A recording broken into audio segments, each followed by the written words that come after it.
ter na gentileza companhia. Cabem todos nessa travessia. Fala leve que a delicadeza também se senta à nossa mesa. E ela vem daquele mundo estranho. Quanto mais as palavras bonitas, é nesse encontro que começa no entretanto das palavras ditas. E ela vem daquele mundo estranho, das conversas boas infinitas. E essa é a beleza das pequenas coisas. E essa é a beleza das pequenas coisas. Essa é a beleza das pequenas coisas. Essa é...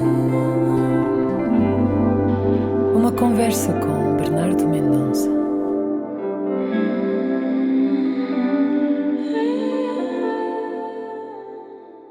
Olá, bem-vindas e bem-vindos à segunda parte desta conversa com o professor e filósofo Viriato Sormanho Marques, depois de no final da primeira parte termos ouvido um áudio surpresa da investigadora do Centro de Estudos Sociais da Universidade de Coimbra, Tânia Moura. Obrigado à Tânia, e antes de responder às suas perguntas, todas elas muito boas e de complexa resposta, queria um breve comentário ao que ouviu. Sei que estiveram há tempos num debate sobre guerra e paz, sobre respostas, causas e soluções. Ao que sei, a conversa tinha o título Uma Ideia para a Harmonia, não é? Uhum. É verdade. Foram, de facto, perguntas muito interessantes e observações que eu agradeço, com as quais julgo que estamos bastante sintonizados, o que é bom. Também, se não estivéssemos, também não seria mau, não é? Não seria mau. Aliás, precisamos desses diálogos. Exatamente. Uma das boas perguntas lançadas pela Tânia é esta: será que só quem compreende verdadeiramente a lógica da guerra consegue pensar seriamente a paz? Falámos um bocadinho disto há pouco. Sim. Eu penso que é assim. Quando em 83, como foi referido na nossa primeira parte da conversa, quando em 83 na Alemanha decidi escrever um livro sobre o risco de guerra nuclear na Europa, confrontei-me com uma dificuldade muito grande, é que tinha que estudar e aprender muita coisa, não é? Exato. Porque, de facto, estávamos a falar de uma guerra que na verdade, só tinha tido episódios na parte final da Segunda Guerra Mundial, quando foi o bombardeamento do Japão. Portanto, e foi preciso, de facto, investir muito, estudar, ler, comentar, falar com pessoas, pensar muito sobre o assunto. E fiquei ainda mais convencido de que tentar perceber a lógica do conflito a lógica do conflito no sentido em porque é que existem guerras, como é que as guerras são feitas, porque é que a forma como as guerras são feitas também importa para perceber a possibilidade ou não da paz, é decisivo. E a origem delas, não é? A origem delas, não é? Aliás, foi citado aquele que é talvez uma espécie do Newton, não é? Assim como se o Newton é o grande autor da física clássica, não é? Da física pré-quântica, pré-relativista. Também o Carl von Clausewitz é o grande pensador da guerra, pré-armas nucleares.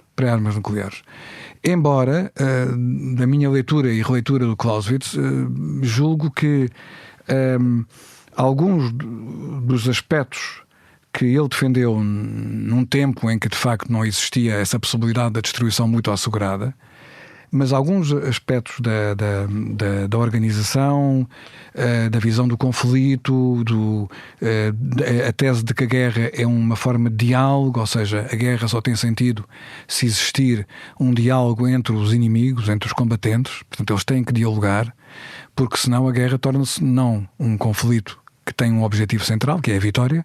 As guerras fazem-se para conseguir vitórias. Se quebra essa possibilidade de diálogo, o que acontece no fundo é pura e simplesmente a violência nua, não é?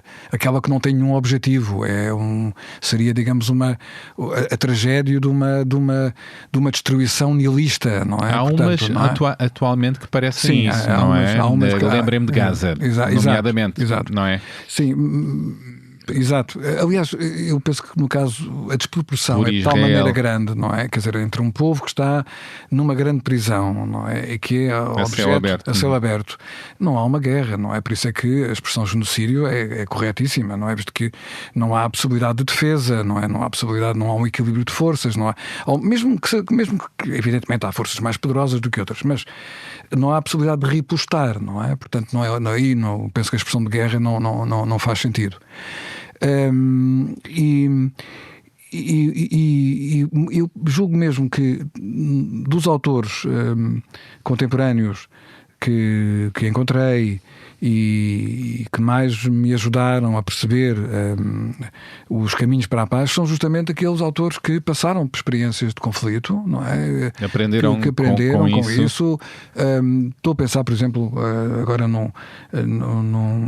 no caso dos presidentes norte-americanos que participaram na Segunda Guerra Mundial, quer o presidente Eisenhower, quer o presidente Kennedy, não é? Portanto, o Eisenhower, que foi comandante supremo das forças aliadas na Europa e, enfim, que presidiu ao desembarque na Normandia e ao resto da guerra na Europa, não é? Porque a outra frente fundamental, que era a frente de leste, era a frente que estava a cargo dos soviéticos. Nós temos uma reflexão sobre os problemas da guerra enquanto presidente, não é? Portanto, há uma mensagem que ele deixa quando saiu, em 17 de janeiro de 1961, em que ele alerta para vários perigos. E o principal perigo para o qual ele alerta ele chama a atenção para isto. Os Estados Unidos até hoje têm sido uma potência que não tem investido muito nas questões militares. Ou seja, quando há uma guerra, nós criamos um exército, fazemos a guerra e depois desmobilizamos. Como aconteceu na Primeira Guerra Mundial, que criaram um exército poderoso, mas depois, quando terminou a guerra, foi tudo para casa, digamos assim, não é? Pela primeira vez, depois da Segunda Guerra Mundial, nós mantemos não só forças muito poderosas, como, ainda por cima, temos uma despesa militar muito grande. Criámos um complexo militar industrial. Um complexo. Esta expressão foi inventada por ele. Curiosas. E até digo mais aos nossos ouvintes, é que a expressão que ele usou e depois rasurou por conselho dos seus conselheiros, não é? Era complexo militar industrial congressional. Ou seja, ele metia o Congresso americano também nesse complexo militar. Ele dizia: corremos o risco, e esse risco hoje é uma realidade, das questões da paz e da guerra não serem definidas, como diz a Constituição, através dos mecanismos representativos, de ser o Congresso que declara a guerra, não é? Ou a paz, mas de ser através dos interesses desse complexo industrial militar que as guerras são feitas. Pois, a indústria da guerra. A indústria da guerra que se torne numa entidade política autónoma. Pois. E há aqui duas questões que se interligam na continuação. Se a paz exige tanto esforço político e estratégico, porque é que continuamos a tratá-la como se fosse o estado natural das sociedades? Aliás, a questão é se não é o oposto. Não, mas aí o nosso amigo Thomas Hobbes, não é? o grande pensador da política, não é? Que viveu um bocadinho, nasceu no século XVI, mas já morreu no século XVII, com quase mais de 90 anos, e escreveu duas obras muito importantes, muitas, mas o De Cive, o Leviathan, o do Cidadão e o Leviathan era, digamos, do Estado, não é?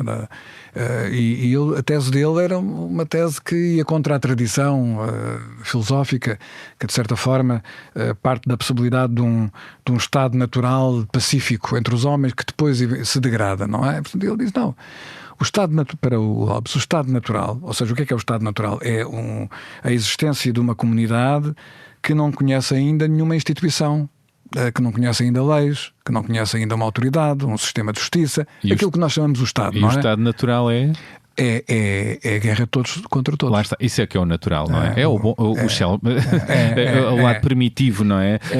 E será que a paz não é, afinal, uma das mais difíceis invenções da humanidade? Sem dúvida que é. É a grande questão. Sem dúvida que é. E hoje em dia é a grande invenção que nós temos de realizar. E é a grande utopia da atualidade, a paz. É o grande projeto, não é? O grande projeto. Eu prefiro a expressão projeto. E alcançável. Se não for alcançada e com alguma brevidade, eu julgo que iremos lamentar. Porque neste momento. Ou se calhar não vamos estar cá. Neste momento, digamos, no passado, o projeto da paz tinha sempre uma recompensa, não é? E tinha uma punição também, não é? Mas hoje em dia, se não conseguirmos construir a paz, a punição será uma punição excessiva, não é? Portanto, para a humanidade. Para a humanidade. Não é? Justamente porque no fundo, numa situação de conflito, todas as tensões, toda essa diferença, esse desfazamento que existe entre a nossa humanidade e o poderio que nós construímos e que se pode voltar contra nós, inteligência artificial, armas atómicas, pandemias, etc., não é? Tudo isso cobraria um preço gigantesco, não é? Portanto, estamos realmente a construir a paz ou estamos a adiar as próximas guerras? Neste momento estamos a adiar as próximas guerras e nem sei se estamos a conseguir ser muito, digamos assim, idosos nessa adiar. Nessa ideia de construção da paz. O segredo da paz é já conhecido. Ah, sim?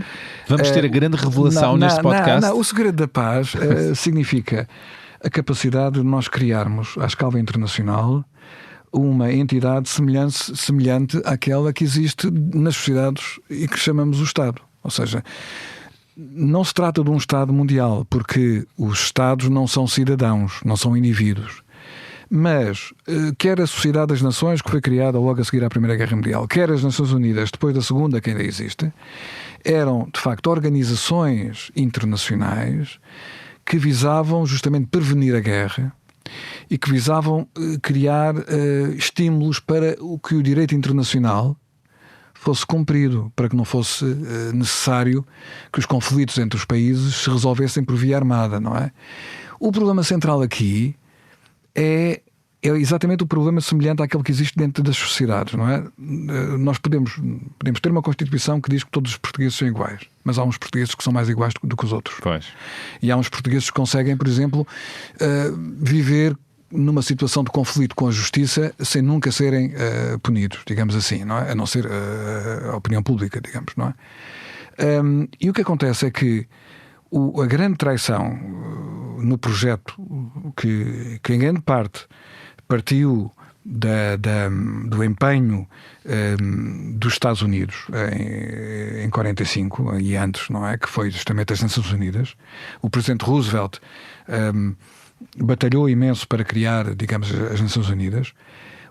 A grande traição é quando os países mais importantes do sistema internacional se desinteressam, não é? Se desinteressam. E hoje em dia, quando vemos a forma como os Estados Unidos há muitos anos, há muitas décadas, recordo-me, por exemplo, quando foi da invasão do Iraque pelos Estados Unidos em 2003, que existiam vozes na administração americana que defendiam a ideia de que as Nações Unidas tinham tornado uma instituição a abater, obsoleta, a abater, não é? Ou seja, mas aí os países da União Europeia reagiram, não é? Reagiram, mas nessa altura é muito curioso, ainda bem que falam nisso, porque nessa altura a União Europeia, não sendo uma força ainda totalmente autónoma, não é? Ainda tinha algum grau de autonomia em relação aos Estados Unidos. Nessa altura, e hoje não. Hoje está ao serviço dos Estados Unidos. Está ao serviço dos Estados Unidos. E penso que até há uma corrida para ver quem é que está mais ao serviço dos Estados Unidos, não é? Nessa altura, entre 97 e 2004 e 2005, houve uma troika, que não é a troika de má memória dos portugueses e da austeridade, mas que foi uma cooperação que existia entre a Alemanha, começou em 97 com o Helmut Kohl, a França, nessa altura era o presidente Chirac, e a Rússia do Yeltsin.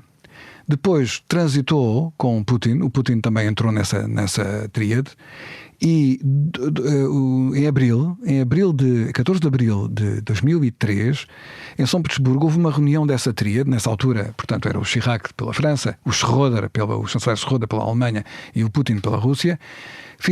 Assinaram uma declaração crítica contra os Estados Unidos, contra a intervenção unilateral dos Estados Unidos, e reclamando que as tarefas da paz cabem às Nações Unidas. Ou seja, 3 países importantes, porque são 3 países do Conselho de Segurança, excetuando a Alemanha, 2 países do Conselho de Segurança, que se ergueram a defender, portanto, uma perspectiva de paz através do direito e não através da força unilateral. E a situação é distinta agora. É distinta. Agora não temos de facto nenhuma voz que se erga. Bom, peço desculpa, Pedro Sanches foi muito corajoso e continua a ser corajoso na forma como se demarcou daquela agressão revoltante, não é? Que aconteceu no dia 28 de fevereiro, não é? Contra o Irão, e que continua, embora já percebemos que o Irão é um osso muito duro de roer. Verdade. Quero olhar para outro tema completamente relacionado com este, aliás, todos se relacionam. O ambiente é um tema que se tem dedicado com profundidade e estudo. A situação ambiental e climática do planeta não parece nada boa, cada vez mais preocupante. O aquecimento global está acelerado devido aos gases de efeito de estufa, impulsionados pela queima de combustíveis fósseis e desflorestação. Ora bem, os impactos disto são visíveis, não é? A impulsionar fenómenos extremos frequentes, inundações, fogos, secas prolongadas, ecossistemas em risco de extinção. Que grande preocupação vê no horizonte sobre o ambiente? Bom, sabemos que Trump está de costas viradas para este tema, e outras potências também. Não sei quem nos escuta, imagino que muitas pessoas estão preocupadas, mas eventualmente outras não pensam sobre isto. Isto é um dos grandes assuntos que devia preocupar o mundo, não é? Porque não há um planeta B, claro, e o risco de... É isto que eu quero colocar mais assim. Sim. O risco do planeta ficar inabitável é grande. Colocando assim no futuro. É de facto grande, e devo dizer-lhe que como já referiu o Bernardo, eu comecei a ter uma consciência da crise ambiental há mais de 50 anos. Comecei a escrever há 50 anos sobre o tema. Muito cedo. Mas devo confessar que quando comecei a criar organizações, a militar em organizações e a fazer, enfim, atividades várias pela defesa do ambiente, pensava que estava a trabalhar para o futuro dos meus netos, digamos assim, não é? Ou seja, pensava num horizonte de um século, talvez até um bocadinho mais do que isso. Naquela altura também o que se sabia era ainda pouco. Sabia-se que era grave, mas não havia de facto toda a capacidade de trabalhar a informação que nós temos hoje. A inteligência artificial ajuda também nisso, não é? Pois, e o futuro, entretanto, ficou mais curto. E o futuro ficou mais curto. E realmente uma das coisas que também deve ser dita aqui é que muitas vezes os cientistas que tratam destas questões, os cientistas do sistema Terra, não é? Porque tratam de todos estes temas, da biodiversidade, das alterações climáticas, são acusados de serem alarmistas. Pois. E a realidade é muito mais grave do que qualquer dos projetos e dos estudos e relatórios. Ou seja, mais grave quanto? Como? No sentido em que, por exemplo, vou-lhe dar um exemplo. As alterações climáticas. Um dos indicadores importantes é a mudança da temperatura média à superfície no planeta Terra, não é? No nosso planeta. Está a aumentar. A referência é o chamado período pré-industrial, que é um período que vai entre 1850 e 1900. Ou seja, agarram-se nos dados climáticos, os indicadores climáticos desse período, e compara-se com o que está a acontecer hoje.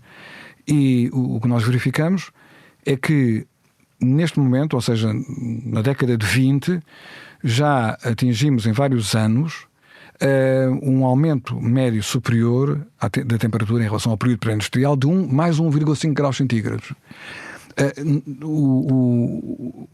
As previsões, as projeções há uns anos atrás indicavam que poderíamos chegar ao final do século XXI e já seria desagradável, mau, não é? Com mais 1,5, com mais 2, o próprio Acordo de Paris e antes disso o Protocolo de Quioto tentavam, no fundo, não ultrapassar os 2 graus centígrados, não é? Ora, neste momento, as perspectivas, com toda a informação que vamos recebendo e, sobretudo, também com o facto de não existirem políticas suficientemente ativas, não é? Para contrariar o problema, é de que podemos chegar ao ano 2100 com uma temperatura que pode ser de 3, mais 3 ou mais 4 graus, o que é, repare, com 1,5 graus já temos esta situação terrível, não é? De ondas de calor que provocam não só a morte prematura de pessoas, mas provocam, por exemplo, uma paralisia na atividade agrícola, em atividades económicas que são fundamentais para o sustento das pessoas, não é? Portanto, o degelo em certas zonas, não é? Eu defendo muito a ideia de que a crise ambiental é também uma questão de segurança, ou seja, no fundo, de segurança das nossas vidas, de segurança das nossas sociedades.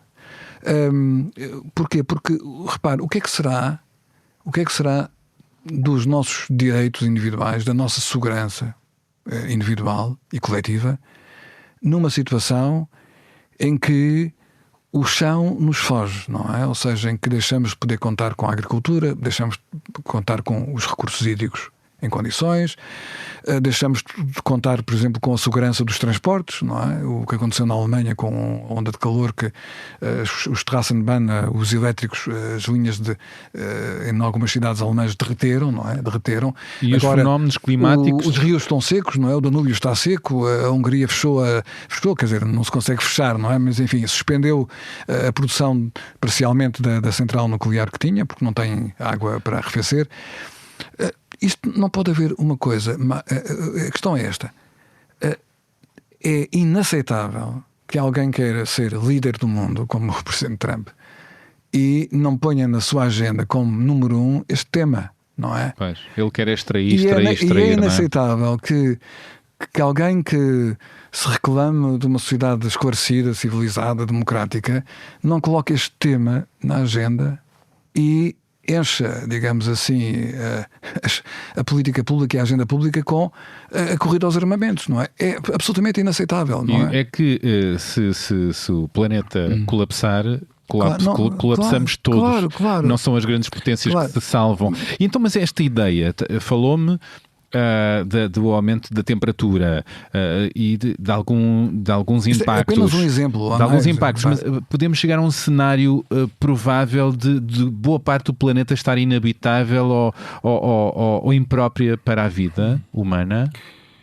Nas próximas, se falarmos no próximo século,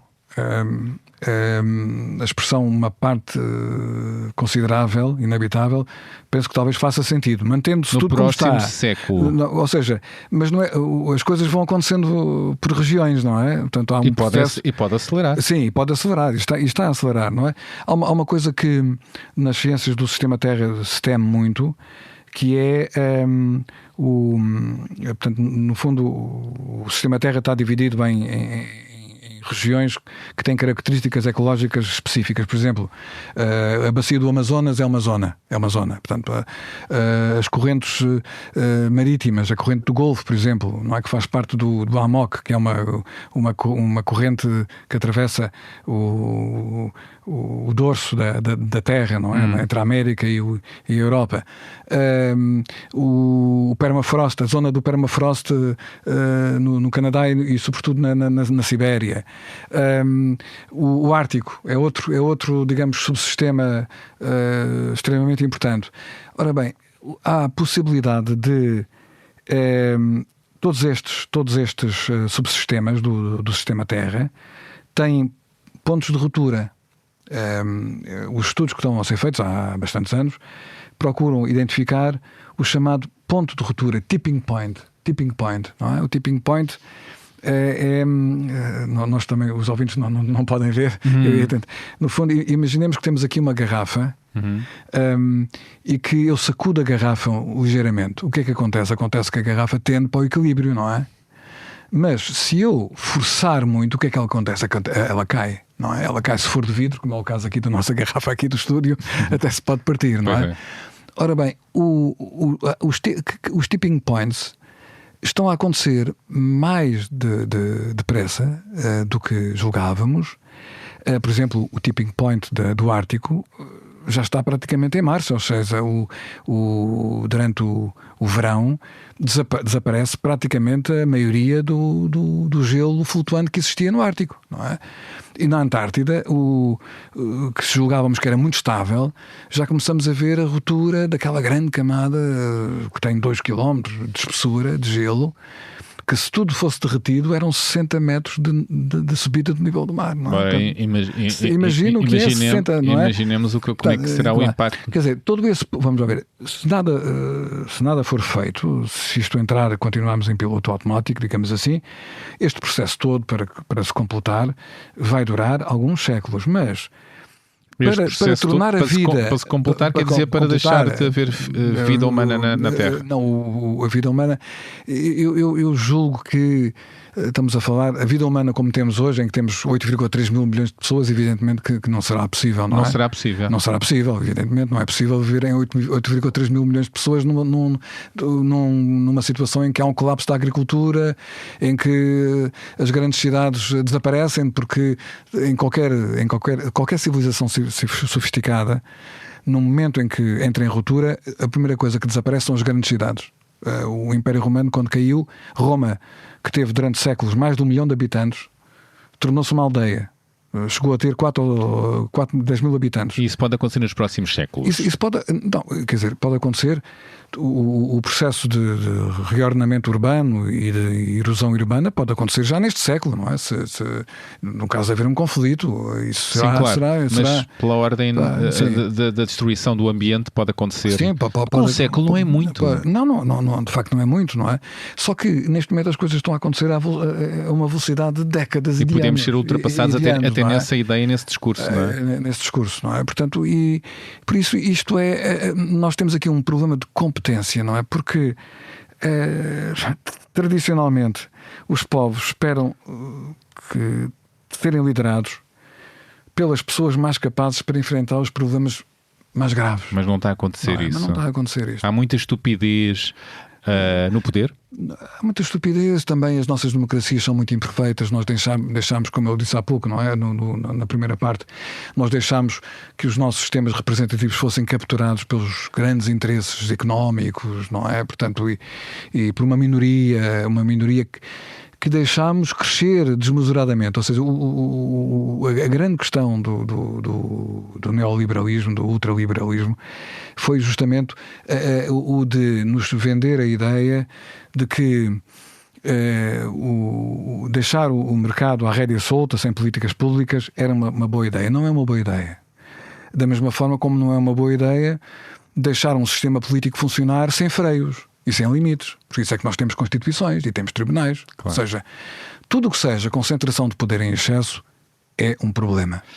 E não se pode ser um democrata defendendo a ideia de que pode haver pessoas como o Bill Gates ou como o Elon Musk ou o Peter Thiel. Ou seja, uma sociedade que tem gente que individualmente decide sobre verbas que são maiores do que o produto interno bruto de muitos países, é um escândalo. É um escândalo. Ou seja, nós temos que encontrar limites, autolimites e heterolimites. E não é? Os limites de cada um de nós, cidadãos, temos que viajar menos, temos que consumir menos. Sim, eu julgo que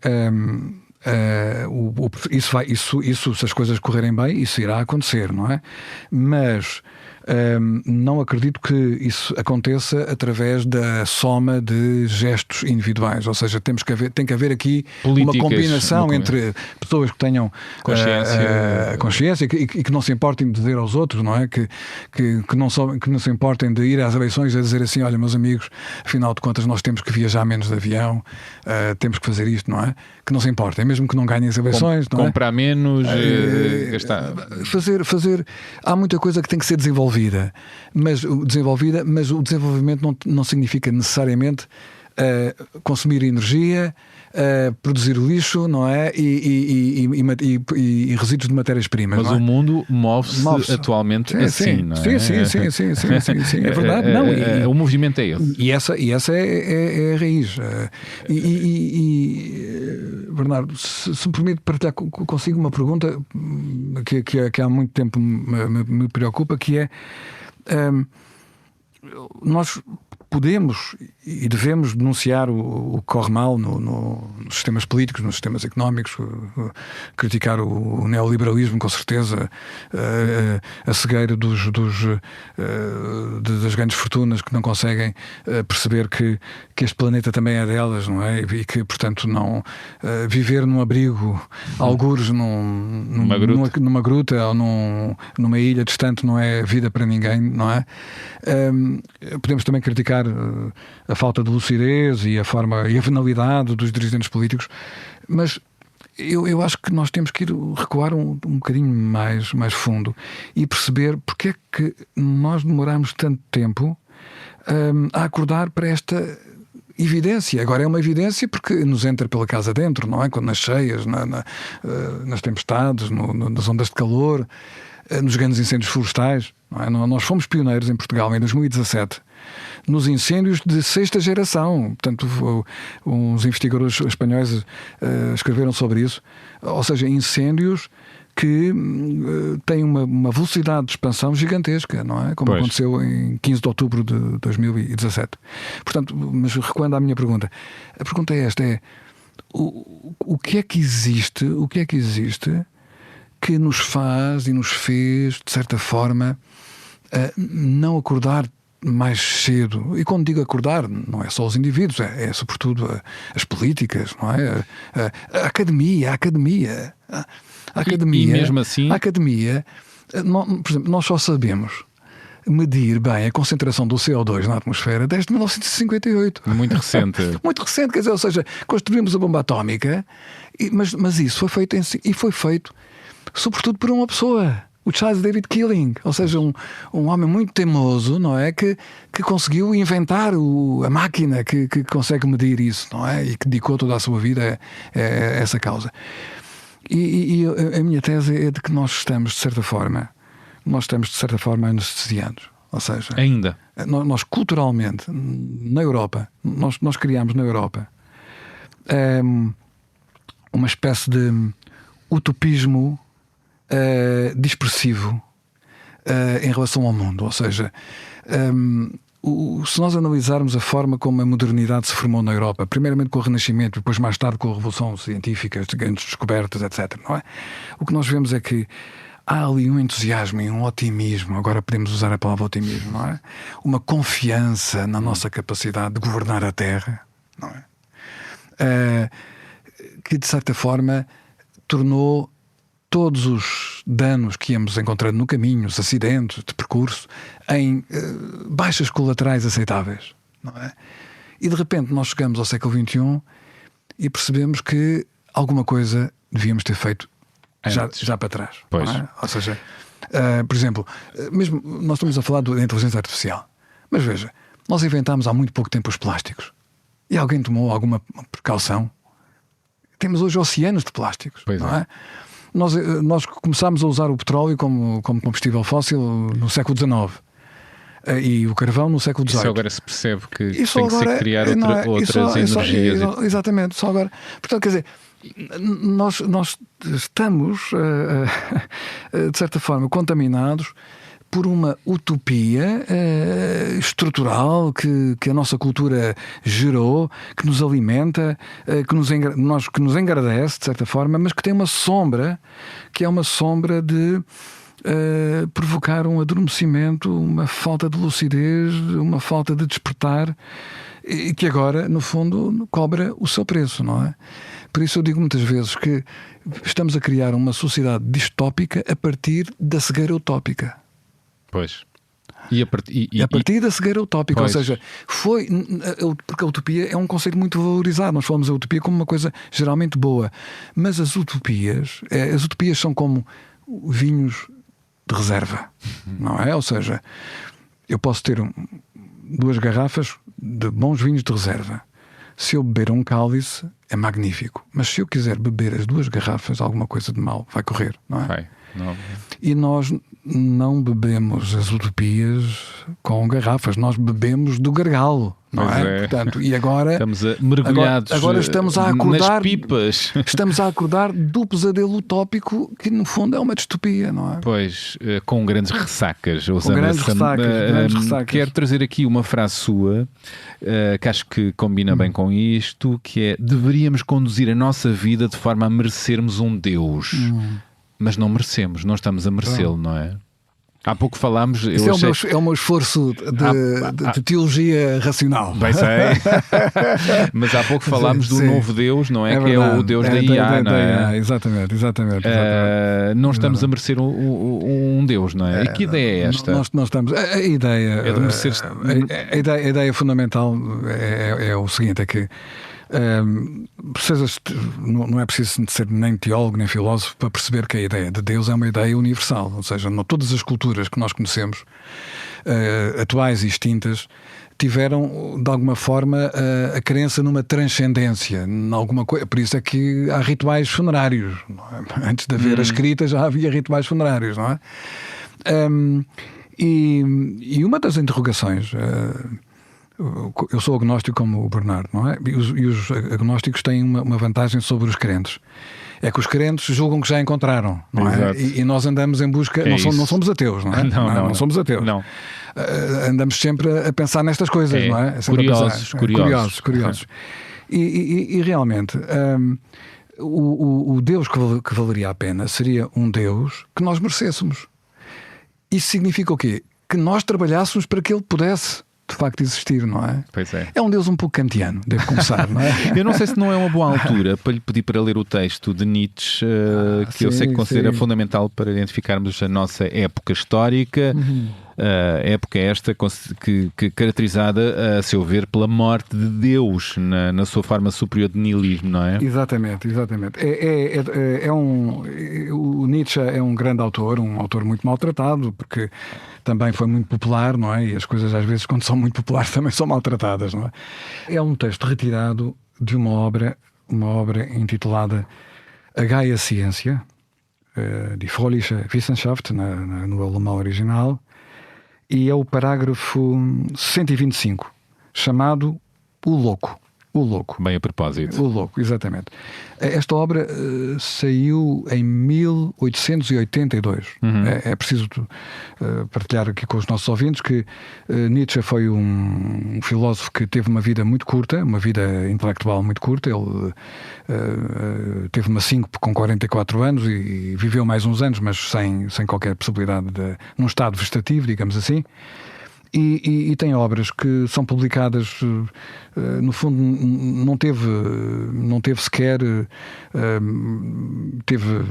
vamos lá ver, 72, teve sensivelmente quase 20 anos de obras publicadas, não é? E esta obra é de 82, as últimas foram publicadas em 88 e há depois também algumas que foram já publicadas já depois da crise que referi.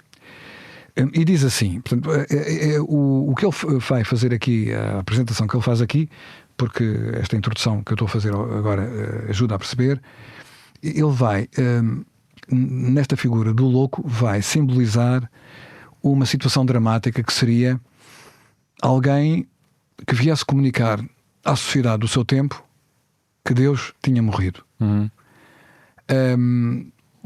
Como é que isso poderia dramaticamente acontecer? E diz assim, eu estou a ler parcialmente. Não ouviram falar daquele louco que em plena luz matinal acendeu uma lanterna, correu para o mercado e gritou incessantemente: procuro Deus, procuro Deus. Como ali estavam reunidas muitas pessoas que não acreditavam em Deus, ele provocou uma grande gargalhada. Será que ele se perdeu? Disse um. Será que se enganou no caminho como uma criança? Disse outro. O louco saltou para o meio deles e trespassou-os com o seu olhar. Para onde foi Deus? Gritou ele. Eu vou dizer-vos, nós matámo-lo, vocês e eu. Todos nós somos os seus assassinos. Mas como fizemos isso? Como conseguimos beber o mar? Quem nos deu a esponja para limpar todo o horizonte? Deus está morto. Deus permanece morto. E fomos nós que o matamos. Como nos consolaremos, nós, os assassinos, de entre todos os assassinos? O mais sagrado e poderoso que o mundo possuía, até agora sangrou até à morte sob os nossos punhais. Quem nos limpará desse sangue? Ainda se conta que nesse mesmo dia o louco irrompeu em várias igrejas e entoou o seu Requiem aeternam Deo. Expulso dos templos e interrogado, ele respondia sempre apenas isto. O que são hoje estas igrejas, senão os túmulos e mausoléus de Deus? Belo excerto. É um texto de facto muito, muito forte. Devo dizer que o tema da morte de Deus não é um tema inventado, digamos assim, exclusivamente pelo Nietzsche, não é?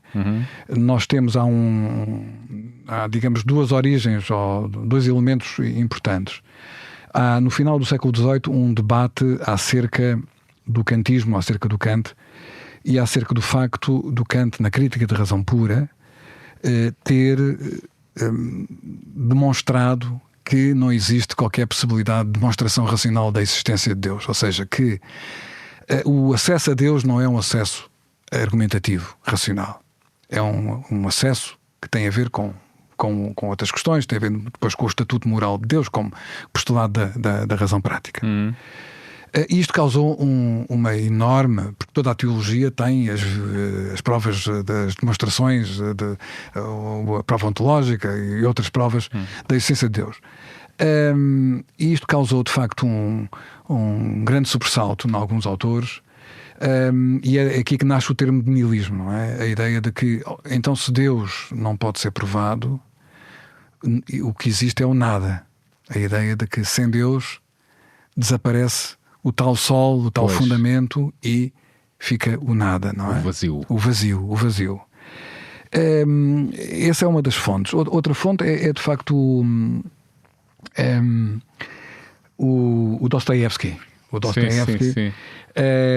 Embora o Dostoiévski tenha sido para o Nietzsche, tenha sido uma influência já mais tardia. Ele encontrou o Dostoiévski numa livraria de Nice, no inverno de 87. 1887. E ele considerou imediatamente como o maior dos psicólogos e como, de facto, alguém que, para a categoria de ressentimento.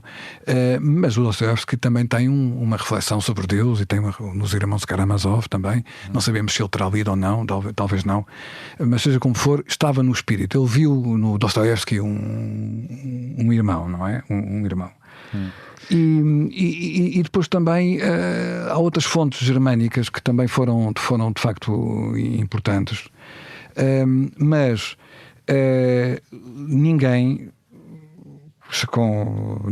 foi mais longe do que ele, não é? Ou seja, ele vai muito longe, porque ele vai relacionar a morte de Deus com o niilismo de uma forma muito sutil, e vai também pensar, como se percebe aqui neste texto que eu li, vai pensar a morte de Deus como um desafio civilizacional. Ou seja, a morte de Deus não é... E agora, não é? É, exatamente. Ou seja, de facto, ele vai reconhecer que Deus desempenhava uma função de estruturação do universo cultural, do universo anímico, institucional, em que todo o Ocidente viveu, não é? Portanto, era o cristianismo que estava em causa, fundamentalmente, o Deus cristão, não é? E que, portanto, a seguir havia um vazio. E se esse desafio não fosse aceito. Então, eu vou aqui traduzir um texto que foi feito por ele uns meses antes desta publicação, um texto que só foi publicado muito recentemente, nos anos 80 do século passado, e diz assim: se nós não fizermos da morte de Deus uma grandiosa renúncia e uma perpétua vitória sobre nós próprios, então teremos de suportar a sua perda. Isto é uma expressão, uma grandiosa renúncia e uma perpétua vitória sobre nós próprios. Ou seja, a morte de Deus não significava, para Nietzsche, que se podia fazer tudo, não é? Deus não existe, então pode-se fazer tudo, não é? Não. Era justamente a necessidade de irmos, a ideia do super-homem, não é? Não tem nada a ver com o super-homem, o ciborgue, não é? Claro. Tem a ver com uma versão melhorada. Aquele que é capaz de renunciar e de se vencer a si próprio, não é? Onde é que reside a sua fé? É um homem de fé, de alguma maneira? Perguntando-lhe assim.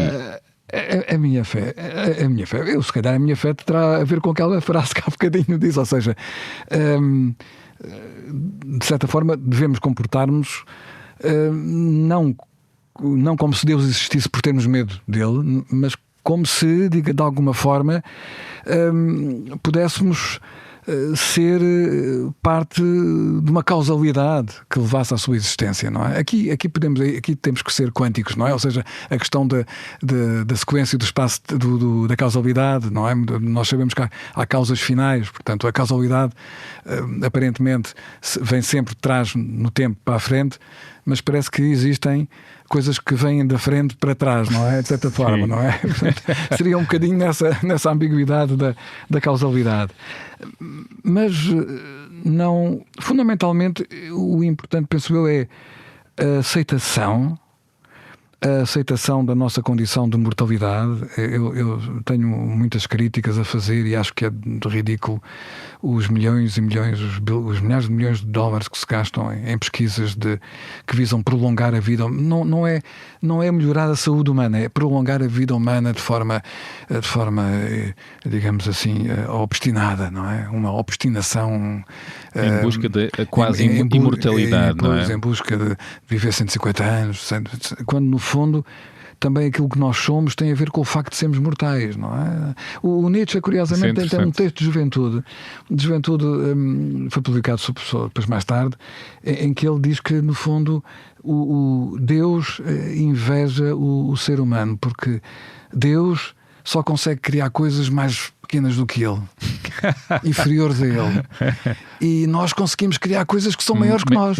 Essa ideia é ótima. Não é? Gosto Portanto, muito dessa ideia. Não é? Quer dizer, quando vamos à Catedral de Colónia, ou Notre Dame, ou à Batalha, nós vemos aquele trabalho daqueles homens grandiosas que nos ultrapassam, não é? As pirâmides do Egito, não é? Quer dizer, são inexplicáveis, ainda hoje a serem estudadas, ainda não é? Lá estão, como é que foram criadas há tantos anos, não é? Eu agora tenho o outro áudio, outro pequeno testemunho, um olhar sobre si, desta vez de quem é Viriato? Não faço ideia. Pois, a ideia era essa, por isso é que é surpresa. Da investigadora Luísa Schmidt, pois é, investigadora no ICS, socióloga. Vamos a isto? Vamos a isto. O Viriato Sormanho Marques é uma figura maior da vida intelectual e cívica do nosso país.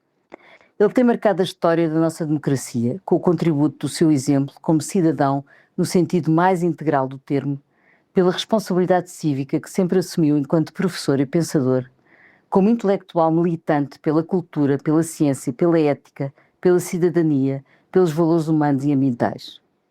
A sua envergadura intelectual é também a do seu caráter, o que leva o Viriato Sormanho Marques a empenhar-se em combater tantas escandalosas tentativas de privatização das praias da Rábida, como as causas das alterações climáticas de escala mundial e a sua sinistra política internacional.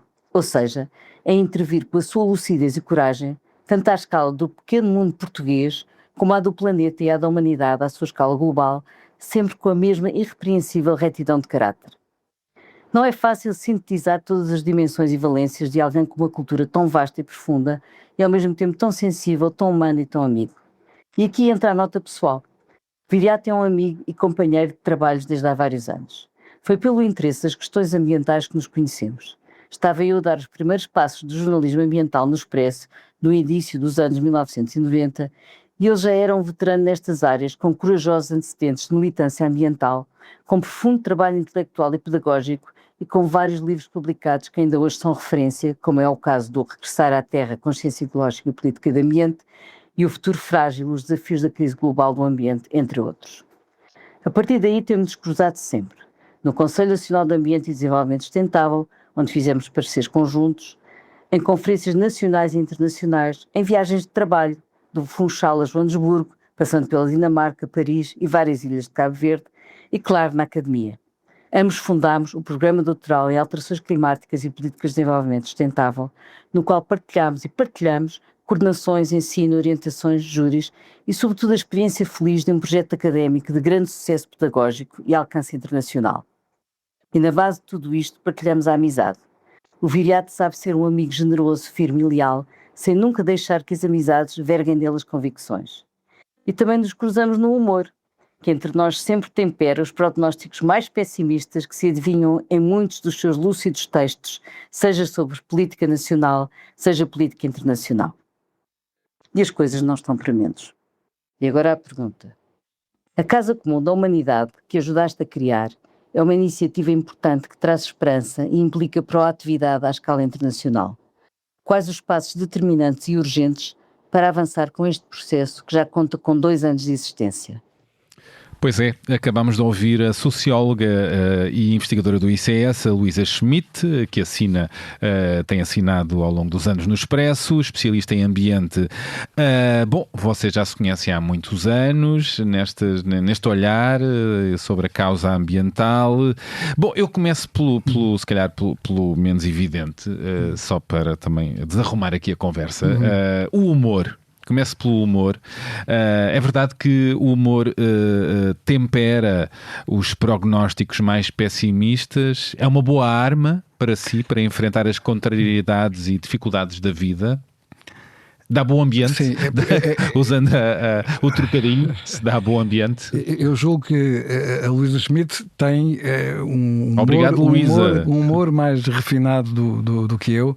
Tudo o que ela disse sobre a nossa amizade é absolutamente verdade. É uma pessoa muito querida.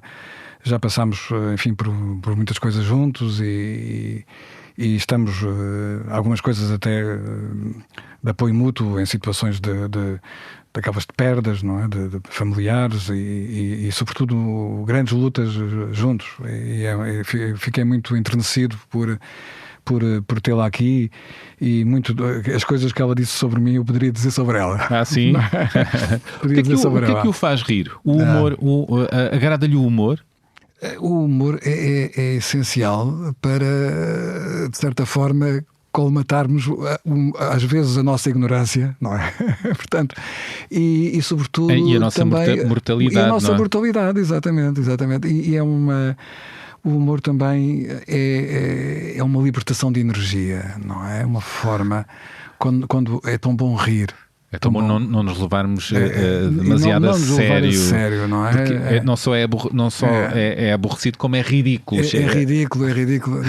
Quer dizer, não somos assim tão importantes. Nós olhamos para as coisas que, sobretudo quem escreve tem esse problema, é que tem um indicador físico que está ali, não é? E nós lemos os nossos textos e às vezes dá vontade de rir, não é? Sim.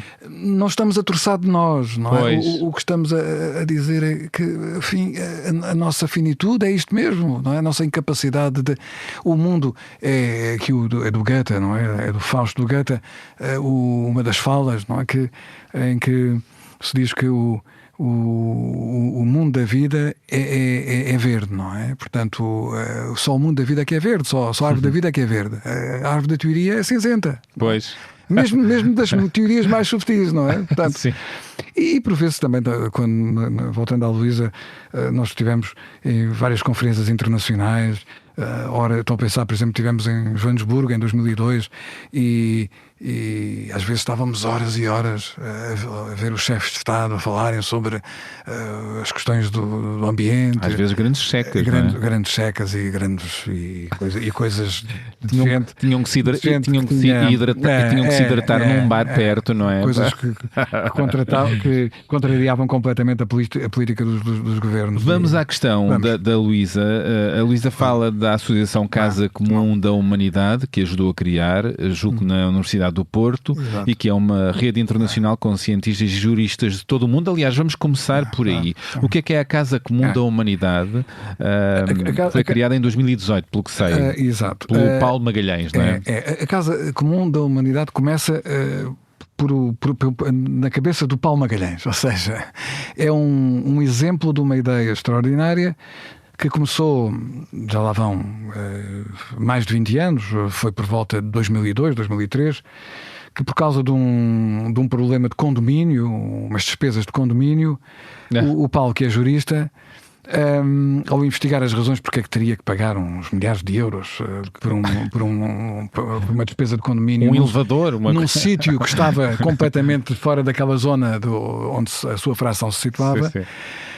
E ele percebeu que efetivamente tinha mesmo de o fazer e deu um salto. Foi uma revelação, não é? Uma centelha.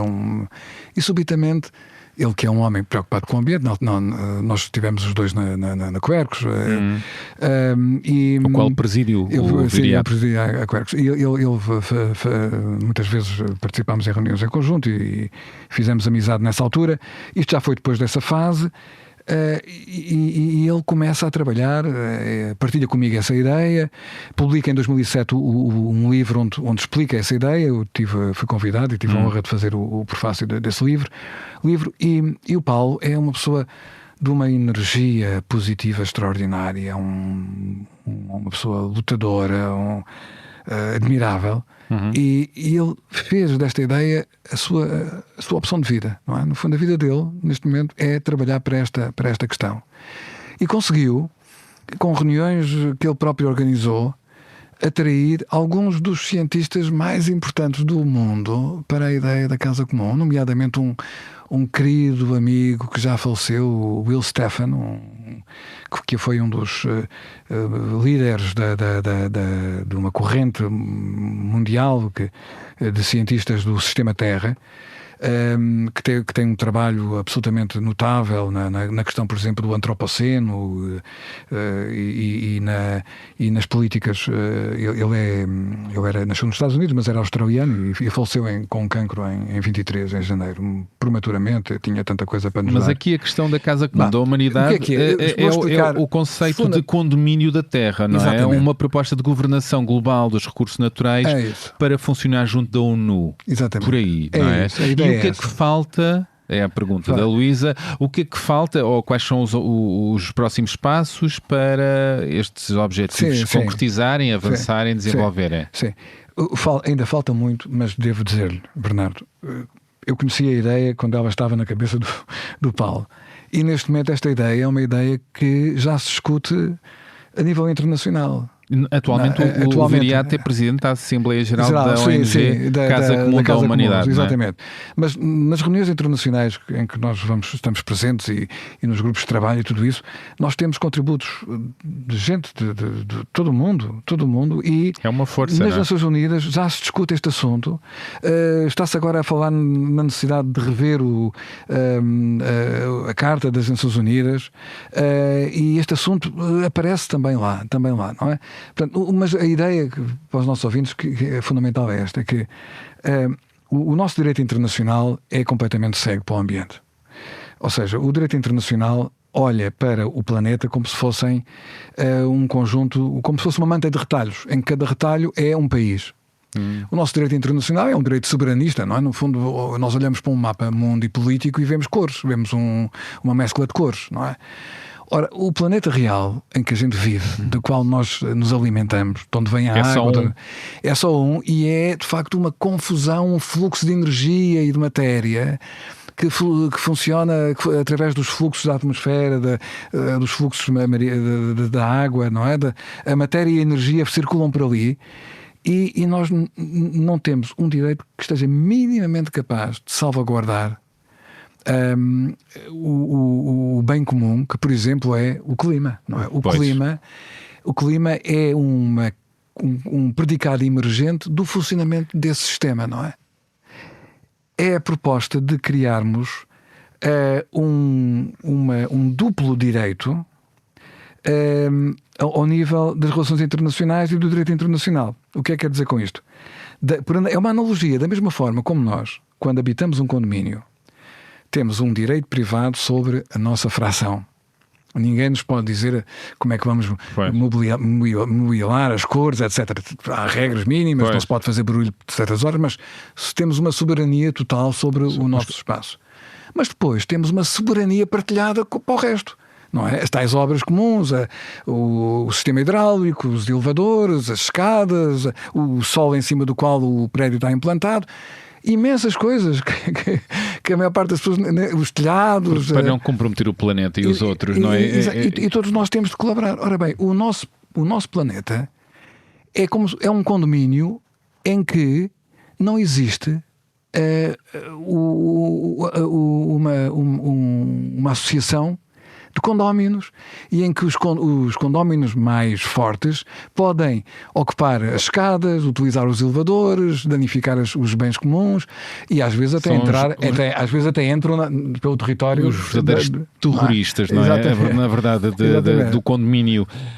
Bom, quero fazer uma rápida viagem no tempo até à sua infância e juventude. Sei que nasceu em Setúbal e logo muito cedo ganhou o apelo do mar.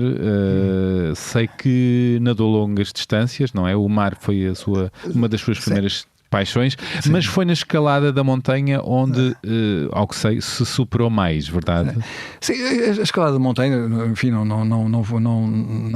fui nenhum daqueles alpinistas que bateu grandes montanhas, não é? Eu estive praticamente aqui em Portugal, a Serra da Estrela, evidentemente, também o Gerês, depois os Picos da Europa, em Espanha, tenho andado por aí, não é? Aqui nestas redondezas. Não foi para as grandes montanhas? Não fui para as grandes montanhas, porque aquilo que para mim o montanhismo mundiais foi uma oportunidade de imersão no silêncio, nos odores, nas cores do mundo natural, não é? Da vida selvagem, das plantas, dos diferentes tipos de pedras, o granito, que tem um toque completamente diferente do calcário ou do basalto, não é? E atualmente, sei que atualmente ainda faz caminhadas, já não faz escaladas, mas caminhadas, ainda acabou de fazer agora uma caminhada no Gerês, não é? 20 km, não é? Não, 20 km por dia, fizemos 100 km, que idade tem? Tenho 68, quase a fazer 69, quase. Mas posso usar a expressão, tem boa pedalada. Quer dizer, é uma questão de manter o ritmo. É manter o ritmo, não é? Não há milagres, não é? E eu lanço a pergunta, quais são as montanhas metafóricas que tem atualmente para escalar e superar? É isso, de facto. Bom, fazer parte da equipa que, a nível mundial, está interessada em conseguir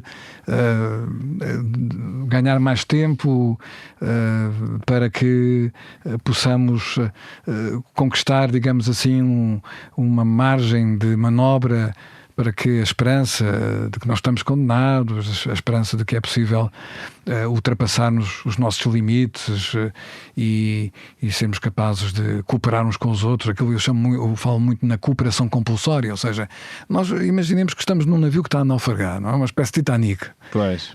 Nós, se queremos evitar, se há um rombo no casco, se nós queremos evitar que o naufrágio nos devore a todos, nós temos que todos, independentemente de não gostarmos uns dos outros, temos que colaborar nisso, não é? Portanto, essa é uma montanha gigantesca, é o Everest, não é? E o Everest da cooperação compulsória. Há alguma montanha pessoal? E há montanhas pessoais. Queira partilhar? Há alguns projetos que tenho entre mãos de escrita, não é? E de reflexão, uns mais ambiciosos do que outros, penso que também é importante. E há também um aspecto muito importante que é, de facto, a família. É uma montanha. É uma montanha. Mágica. É uma montanha e a família é uma montanha quando os nossos filhos são pequenos e é uma montanha quando eles são adultos, não é? A condição de pai é uma condição perpétua. Somos pais enquanto vivemos. E realmente os meus filhos, enfim, já são adultos, mas fazem parte, evidentemente, de uma geração onde já começa a existir os desafios grandes, até mesmo do trabalho. Eles emigraram. Emigraram, sim. Eu tenho uma filha na Bélgica, em Bruxelas, e o meu filho é em Londres, mas tem também, o meu filho tem também uma atividade artística aqui em Portugal também e lá também, não é? Portanto, na área da música. Sim? Sim, e a minha filha também. Na área, são ambos das artes? O meu filho é, do ponto de vista meramente formal, é da história da arte, e a minha filha é do design, mas eles têm... O meu filho tem uma banda, a banda do Rodrigo Vai à Praia, é o nome dele, é o nome de guerra dele. Rodrigo Vai à Praia. Eu adoro! Então pronto, o Rodrigo Vai à Praia é seu filho. É meu filho. Que maravilha! Então pronto, o convite está feito. Diga ao seu filho, se faz favor, para vir cá ter. Não é das que giro! Que engraçado. E a minha filha tem um projeto também que chama-se Calage, com Z. Também tem. Tem na internet, tem lá as coisinhas. Que engraçado. Ambos então têm várias personas, portanto, andam entre mundos. Andam entre mundos, é verdade. Entre os palcos e fora deles, não é? Na área da arte. Que engraçado. E sentiram que era importante emigrar para conseguir alcançar alguns dos objetivos? Sim, por razões até afetivas e tudo, não é? Portanto, também e também económicas. Económicas também. E claro, esta distância é uma distância que, como pai, e a minha mulher também, não é? Nós somos um casal que vivemos há 40 e tal anos juntos, não é? E nós estamos arrependidos. E sentimos às vezes olhamos agora eu devo dizer, uau, não é? Porque casais com mais de 40 anos juntos é de celebrar. Nós temos complementaridades, com certeza, senão não estávamos juntos.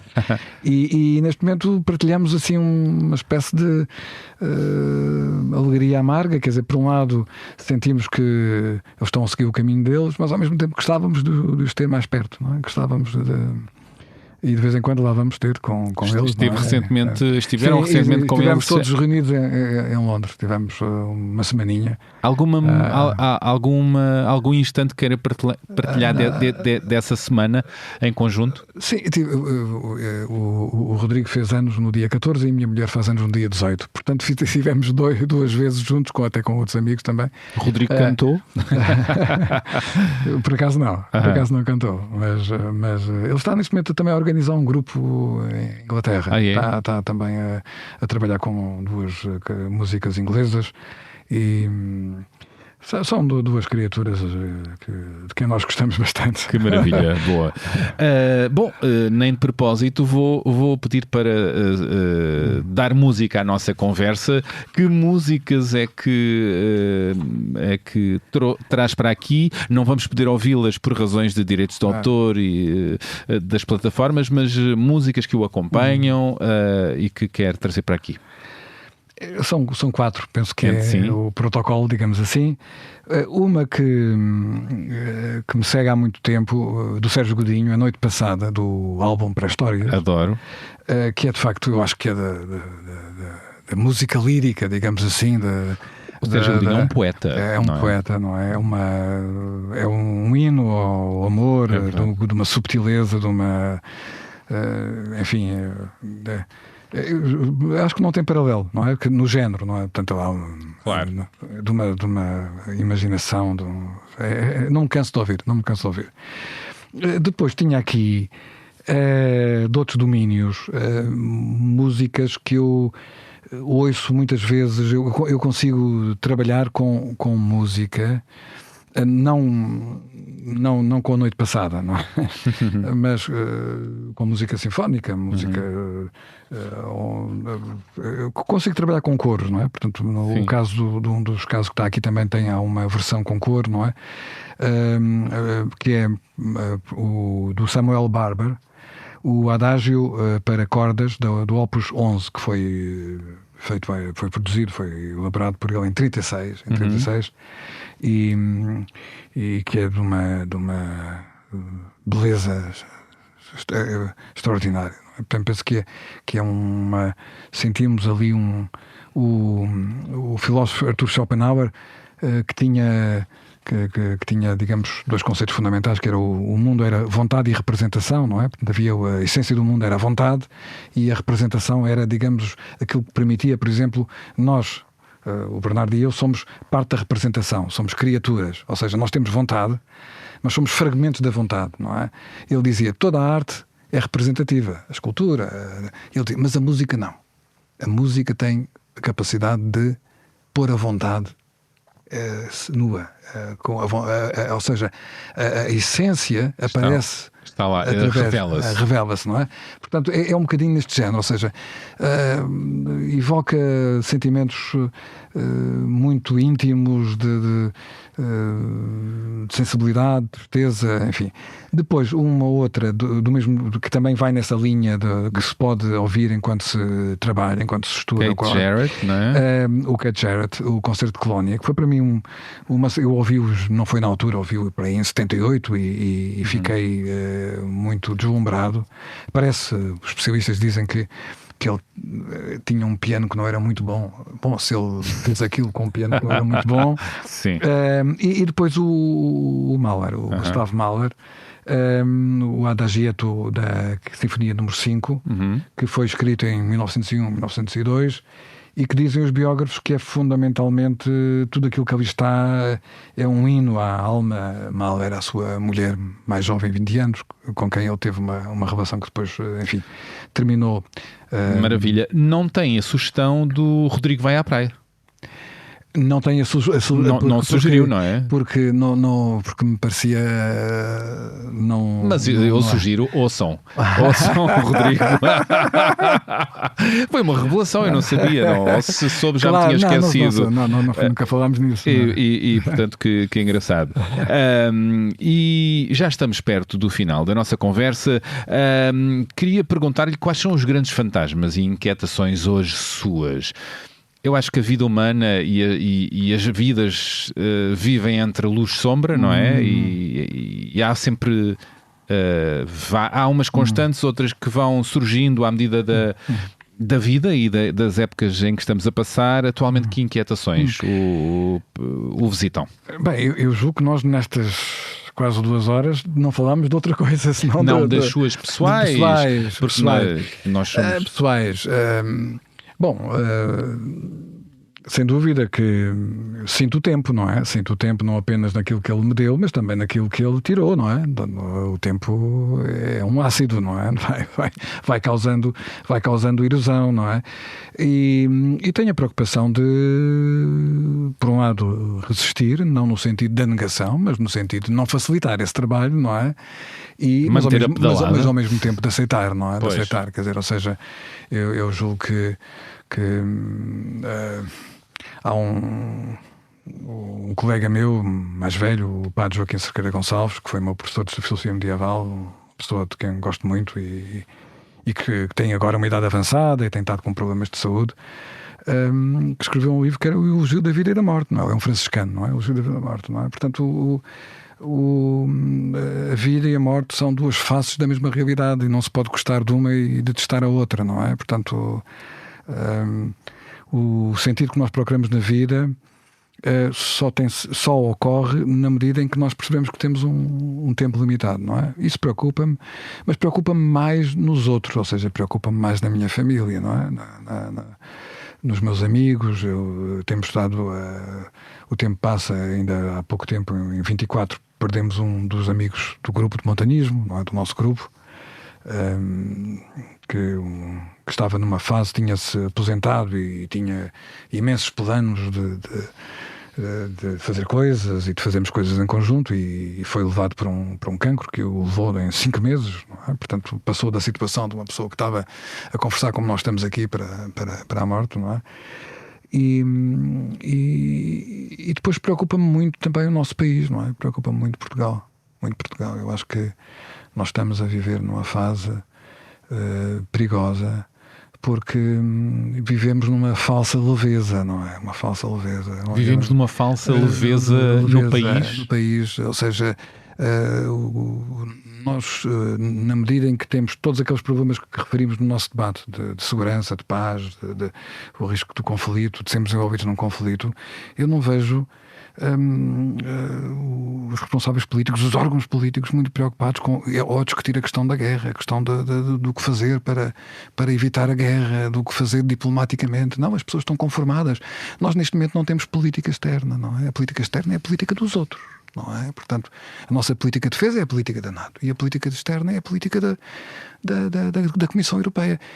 Isto é lamentável, não é? Quer dizer, é lamentável, porque o facto de fazermos parte da União Europeia ou da NATO deve ser uma consequência de termos uma política própria. Andamos entretidos com questiúnculas. Exatamente, andamos entretidos com questiúnculas e deixamos estas questões fundamentais, não é? Portanto, e mais uma vez, desta vez é mais sério, porque nós já tivemos, na Primeira República, nós tivemos um surto de violência muito grande, não é? Não, pensa-se que na Primeira República, além da violência de monárquicos contra republicanos, houve a violência de republicanos contra republicanos, não é?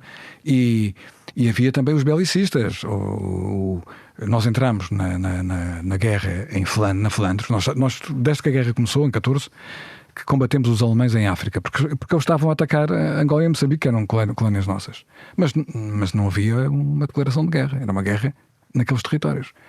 Agora, houve gente do Partido Republicano, nomeadamente o Afonso Costa, que quiseram que os nossos soldados fossem para a França e morreram lá, não é? Portanto, sem necessidade nenhuma, não é? E isso decidiu-se através de violência. Portanto, eu há pouco criticava a passividade. Naquela altura, os belicistas eram violentos, não é? Tivemos 3 dias de violência em Lisboa, entre 14, 15 e 16 de maio de 1915, que mataram mais de 200 pessoas, mais de 1000 feridos. Morreu mais gente do que morreu na insurreição do 5 de outubro. E os guerristas ganharam. Ganharam.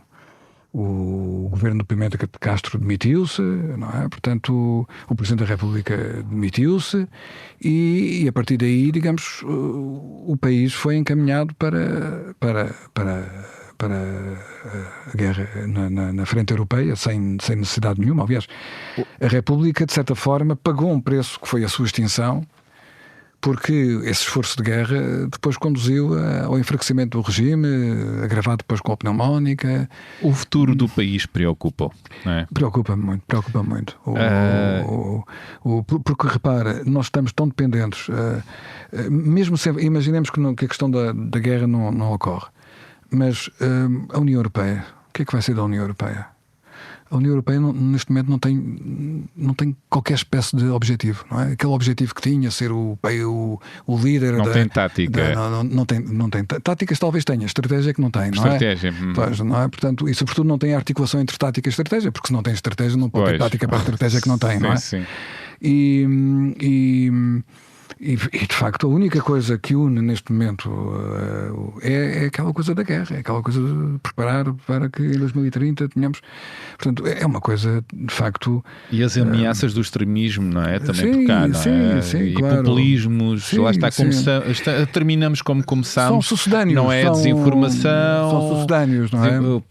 Que também está a mentira, que também é daí que se alimenta a extrema-direita, não é? As grandes famílias políticas que fundaram a União Europeia, os democratas cristãos, os centristas, os sociais-democratas, têm falhado redondamente, não é? Têm dado espaço. Têm dado espaço para essas forças políticas. Tem, exatamente. E às vezes imitado alguns passos, não é? Exatamente. A vida tem sido boa para si? não me posso queixar. Estamos aqui a conversar os dois. Também, de alguma forma, nunca tracei objetivos que não conseguia atingir, porque eram objetivos que estavam relacionados com temas que eu queria investigar, que eu queria, digamos, aprofundar. Mas evidentemente que a alegria daquilo que fizemos como membros de uma comunidade, como indivíduos, fica muito prejudicada pela ansiedade e o temor e uma certa angústia pelo coletivo, não é? Portanto, nós estamos todos ligados, não é? Estamos todos ligados. E a mim uma coisa que me angustia imenso justamente é gerações mais novas, não é? Gerações mais novas. Os meus alunos, não é? que eu apoiei nos protestos e apoio nos protestos que fazem de uma forma organizada e que são geralmente bons alunos, bons estudantes, e por isso mesmo é que têm uma visão de longo prazo. Eles dão-lhe esperança a essas novas gerações. Sem dúvida, sem dúvida. O que me parece estranho é como é que todos nós que temos filhos, uma parte fundamental das pessoas têm filhos. Não estou a dizer que não se pode pensar no futuro sem ter filhos, não é? Não é isso que eu estou a dizer. O que eu estou a dizer é que aqueles que têm filhos têm, digamos, uma imagem física do futuro, não é? Como é que é possível? Aquilo que eu chamei as utopias adormecentes em que fomos educados são de tal maneira poderosas que nós nem sequer somos capazes de reconhecer no rosto dos nossos filhos as ameaças do futuro, não é? Que vão cair acima em cima deles, não é? E já caem. Os nossos filhos hoje têm... quando eu saí da universidade, eu tinha um mercado de trabalho aberto, não é? Portanto, podia fazer várias coisas, não é? Hoje em dia eles têm que emigrar se quiserem ter um rendimento um pouco... Não é para fazerem coisas fantásticas, não, para poderem... Alguma qualidade de vida, Exatamente. E esse processo... E não dependerem dos pais. Exatamente. E esse processo de degradação económica é um sintoma dessa degradação antrópica do colapso, de um certo colapso. Nós estamos numa crise que está a tornar-se num colapso, é isso mesmo. Ou seja, estamos numa crise... Há uma diferença entre crise e colapso. É que a crise, no fundo, é aquela situação em que nós estamos com um problema e temos que tomar uma decisão. E se não tomarmos essa decisão ou não revertermos, torna-se um colapso. E estamos aí nesse caminho. Nós estamos, e infelizmente há muitos sinais de que o colapso está a vencer, em vez da solução da crise. Em vez de encontrarmos uma solução para a crise, estamos a deixar que seja a crise a encontrar uma solução através do colapso, não é? Pois, que é uma forma de solução. Pois. A forma pior vai tudo ao ar, não é? Com a IA à mistura. Como sabe, este podcast chama-se A Beleza das Pequenas Coisas, a que pequenas coisas do dia-a-dia atribui agora interesse, beleza e tem gosto em dedicar tempo e atenção. Já falámos de algumas, pequenos grandes prazeres atuais. Olha, por exemplo, eu moro num condomínio, num prédio, mas tenho um pequeno jardim ao pé da minha casa, e o nosso quarto dá mesmo para esse jardim. Ah, sim? E então temos sempre duas sinfonias dos pássaros, uma do crepúsculo e outra da manhã. Não é? Altera-se. No fundo as vozes são quase as mesmas, mas é muito, muito agradável, não é? Muito agradável a visita dos pássaros, levantar um bocadinho, abrir a janela e ficarmos um pouco mais de tempo na cama. É um prazer ouvir aquela música. É uma música extraordinária, não é? Isso é um prazer notável, não é? Outra coisa que também faço com prazer, que são caminhadas todos os dias, não é? Meia hora, uma hora num jardim, ou então no fim de semana fazer caminhadas na Rábida Isso é uma coisa que também que me dá um imenso prazer. A possibilidade de no final do dia, agora nos dias de verão, deslocarmos a uma daquelas praias de que falava a Luísa Schmidt e que está debaixo da ameaça agora, Albarquel, Figueirinha, Galapos, Galapinhos. Tenho, enfim, a sorte de viver numa zona privilegiada. E nós algumas delas podemos ir a pé, como é o caso de Albarquel, outras existem transportes públicos para lá, não é? Portanto é preciso saber os horários, porque não há muitos, não é? É preciso saber os horários. E deixar ficarmos ali, podemos tomar um banho depois já do pôr do sol, não é? Ficarmos às vezes quase sozinhos na praia, apesar de ser agosto ou de ser julho. Que maravilha. São coisas boas. O cinema, o teatro, tenho-me tornado cada vez mais consumidor de teatro. Sim? Teatro. Boa. Cada vez mais consumidor de teatro. Alguma sugestão cultural dentro? Em Setúbal, no final de agosto, vai ocorrer lá um ciclo de teatro, não é? Um festival de teatro. Eu estive no Festival da Almada. Pois o Festival da Almada foi muito Teatro bom. da Almada Foi muito bom. Mas este ano fui mais vezes e gostei muito de lá ir. Também há coisas boas que vêm para o Festival de Setúbal. E há depois peças isoladas que enfim, fui ver, mas já saiu, na altura em que isto foi para lá, já saiu com a Maria Rueff, a Gorda no Maria Matos também. A partir do livro da Isabela Figueiredo. Exatamente. Muito bom, ela é uma excelente... Talvez regresse, não é? Talvez regresse, estas peças andarão certamente pelo país. A peça estava programada para terminar em junho e foi até 5 de agosto. Perdurem, não é? Que não sejam aquelas coisas de 3, 4 dias, não é? É verdade. E pronto. Obrigado. Gostei muito. Havemos de voltar a conversar, espero, porque fica sempre com um grande conversador e pensador, que é o seu caso. Bem, fica sempre muito de fora. E pronto, fica a promessa e esta vontade de uma nova conversa no futuro. E até já. Foi um gosto. Obrigado. Até já. E terminou assim este episódio com o professor, filósofo e ambientalista Viriato Sormanho Marques, que marca o regresso desta nova temporada de conversas. Espero que tenham gostado, imagino que sim. Digam coisas e enviem críticas, sugestões, opiniões, partilhem o podcast com a malta boa que vos rodeia. Podem encontrar-me nas redes sociais. Estou também agora no Substack, onde partilho outros escritos e histórias reais que ultrapassam a ficção. Coloquem lá o vosso e-mail e começarão a receber as minhas newsletters. Digam coisas, gosto sempre de ter o vosso feedback. Como sabem, a genérica da autoria da Garota Não, que também é de Setúbal, e as fotografias desta vez foram da Matilde Fieschi. Grandes retratos que foram ali feitos, não é? Com a colaboração do Viriato, que certamente deram bons retratos. A edição áudio foi, como é hábito, do Francisco Marujo. E pronto, é tudo por agora. Volto para a semana com mais uma pessoa convidada. Até lá, tenham boas conversas, com empatia e com muito do que vocês gostam. Já agora, uma frase, uma ideia para quem nos escuta, para nos despedirmos. Coloca tudo o que és em tudo o que fazes. Olha, boa. Gosto. Muito bem, bela forma de terminarmos. É isso. Sejam inteiros, não é? Sejam inteiros. Exatamente. Obrigado.